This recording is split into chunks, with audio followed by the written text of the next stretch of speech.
ଜଗୁନି କୁଆଡେ ଗଲା କେଜାଣି? ସିଏ ତ ଲକ୍ଷ୍ମୀ ମନ୍ଦିର ପୂଜା ପାଇଁ ପଦ୍ମ ଫୁଲ ତୋଳି ଯାଇଛି।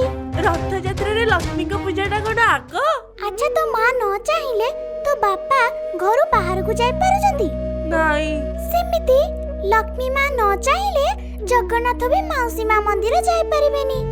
ସେଇଥିପାଇଁ ଜଗୁନି ପଦ୍ମ ଆଣି ପୂଜିଲେ ଜଗନ୍ନାଥଙ୍କୁ ମା ଟିକେ ଶୀଘ୍ର ଛାଡ଼ିଦେବେ। ଓହୋ, ବନ୍ଦ କର ତମେ ଦି ଜଣ ସେ ଶଙ୍ଖ ପଦ୍ମ ଚର୍ଚ୍ଚା। ଶୀଘ୍ର ଜଗୁନିକୁ ଖୋଜ। ଖୋଜିବା କଣ? ତୁ ଆମ ଘରକୁ ଗଲେ ମୋ ଆଈ ତତେ କଣ କୁହେ? ଯେବେ ଯେବେ ସୁଦାମା ତା ସଖାକୁ ଡାକିଛି ସିଏ ଆସିଛି, ତୁ ଡାକ।